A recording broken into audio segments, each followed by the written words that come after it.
the language barriers, as you can see, in essence, we have pronunciation and accent issue. And I don't know if some of you guys already are experiencing this. Well, the issue of articulating ourselves sometimes will happen because we don't have that confidence because we're talking, somebody is saying, pardon me, every time. And now, how do you have confidence to be able to even articulate yourself in this type of environment where it appears that nobody is even hearing what you're saying, even though you thought you had a PhD in English, right? So there's also the industry-specific languages, that is understanding the languages they use in the industry. And of course, that will definitely impact the job search one way or the other. We have effective communication workshops, public speaking workshop, networking for language enhancement, and also industry-specific language workshops that could help with that.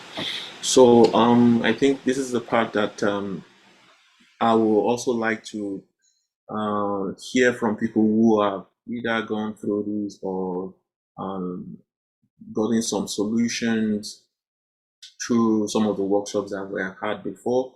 And I think we have Anne, and then we have Yinka. Are you guys there? Is Anne there and Yinka there?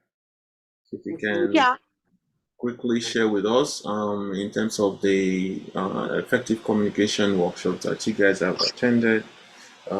What are the things that resonates with you in terms of how these issues is being addressed, especially the ones that I've mentioned so far?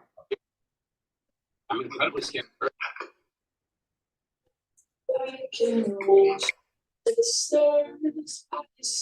And if you're not ready, Yinka can go first. Oh yeah, Yinka, please proceed.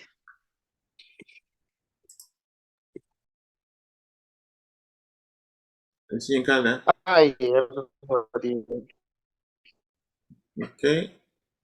Yeah, can you all hear me? Yeah, we can hear you. Hello? Go ahead. Okay, I'm supposed to be somewhere in the next 5 minutes, just say some key things. So, attending that particular session, public speaking simplified, considering the fact that I've been in Canada for a while, I didn't realize that there were some things that I wasn't doing correctly. Coming from Nigeria, we believe that, we know how to speak English. But coming into Canada, there's a level of expectation that, that they are looking for, like, especially if you're working in a corporate world, corporate environment, fast-paced environment where communication is highly required. So I didn't realize I use a lot of filler words. I didn't realize that there's some certain words that I wasn't pronouncing correctly because, in Nigeria, we speak this British Queen's English, but in Canada, in America, the way they pronounce certain words are quite different. So all these little things can delay you or can serve as an obstruction for you to be able to integrate into the society or actually have, just job opportunities or floor you when you are doing your interview. So it's just integrating into the system. You'll be able to identify those things that you don't actually, realize that you need to work on. So yeah, for me, it's been an eye opener for me, and I'm still putting in the work. But I know that I've made a lot of improvement in the last few weeks, and I'm sure Anne can also testify to that as well. Yeah, thank you. Okay, awesome. Thanks, Hi. Oh, thank you, Yinka. Hi, I'm Anne Inziram, and I didn't get a chance to do an introduction yet, but I think I'll just do a brief one. Yeah. I've been in Canada for about 16 years right now. I did come in as a student, so I did my undergrad, my master's here. But it was so important for, like, after I had Gloria, who is the owner of Clearly Speaking or Speak Clearly, and I heard her talk at a conference that Abiodun had organized, and I'm like, oh my God, I need to talk to this lady. So that was my first introduction with her. And after speaking with her, I think she had encouraged me to take her communication workshop. And a lot of people is like, oh, you talk so good. Why would you be taking the communication workshop? But honestly, it is such an eye-opening, it has been an eye-opening 5 weeks for me.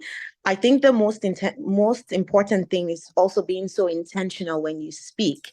As Abiodun had said, being in Canada, the moment you open your mouth, whatever comes out determines how far you go, literally. Some people, you've heard the word, some people bullshit their way through things, through job interviews.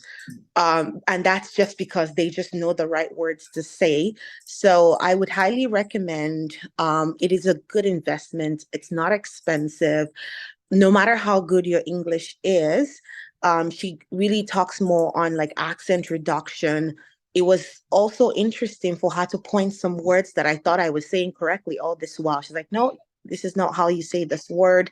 She also provides, some exercises on who knew, like you had to do, mouth and tongue exercises for that to help your speech. So, things that you don't necessarily think about, she points them out. So it is the best 200 and something dollars I think you would invest in yourself, especially being new to Canada. I think this is a good foundation and a good stepping stone. So I highly recommend you take the course. It's about 6 weeks. We're almost done. And as Yinka said, I think we all have been able to improve our speaking, and especially in the choice of words that we're using when introducing ourselves and when speaking publicly as well. So I hope you are able to get that information and register for the course. Okay. Bye, Okay, great, guys. great. Thanks, Anne, for sharing. Yeah, I mean, like Anne is saying, when it comes to speaking effectively, there are several aspects to it. Apparently, a lot of people will think it's just about the pronunciation or it's about the accent, but there are a whole lot of other, stuffs that makes an effective communication. And I think this is what Anne is also alluding to here. And yeah, definitely we'll talk more about the effective communication as we proceed so that you will get more information related to that particular session.